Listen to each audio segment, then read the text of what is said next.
Greetings, consciousness. As you can see, we're back with another video because one of our people have requested that I make another video before I leave. So in this video, we're going to be talking about Genesis 29 verse 10. And this beautiful story about Jacob is also about you, because you find Jacob in this verse opens the mouth of the well, or roll the stone away, so that he can feed the sheep or the flock. Now this sounds like a very wonderful story with a guy on a desert somewhere feeding some sheep. It's all to do with you. As always, this is a mystical teaching about you, if you know the esoteric wisdom. Now this well and the stone that was rolled away, we are talking about something called the medulla oblongata, which is part of your nerve center or your vertebrae at the back of your spinal column at the top of it. Now this medulla oblongata has some sort of a covering on top, which is like a stone that rolls away through meditation. Now when this stone is rolled away, you have the, what you call it, the Kundalini energy can pass through this and feed the cranial nerves in the brain. This is very important that you understand this. Now if you read the story of Jesus, for example, this Peter was called Cephas, right? And it represented what? Or it meant stone. Now if you remember, Jesus said to Peter, "Peter, do you love me?" He said this about 3 times, right? And he said, "If you love me, feed my flock." So this means, if Peter is the stone or the rock, this means Peter represents that part of your vertebrae that when it opens up, you feed your brain centers or the nerves in your brain. Everything is to do with you.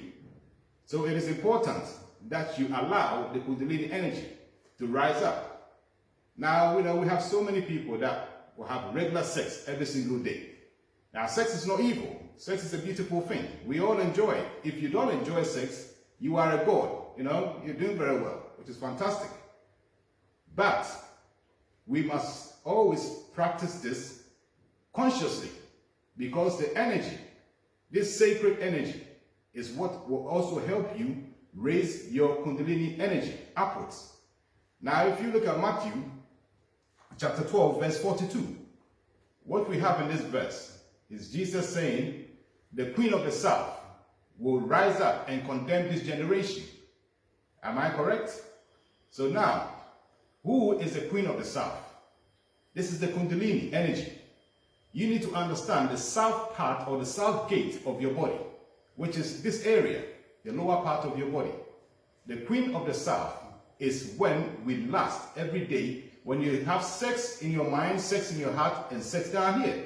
And if you abuse it, then the queen of the south will condemn you. That's what it's talking about. Now, this queen of the south came to see Solomon at some point, came from the ends of the earth to come and see Solomon, right? In the Old Testament, which is Queen of Sheba, the beautiful queen. Lustful, queen, which means most people will lust after this beauty.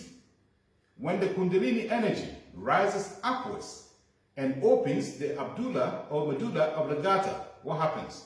The Kundalini energy goes up, and what happens then?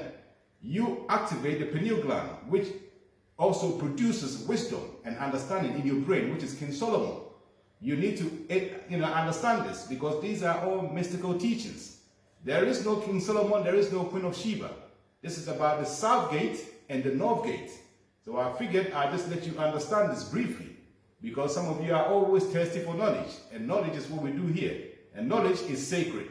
So with this said, family, this video will be left here, and when I get to the UK, I will let you know, and we'll share some more information together. Peace.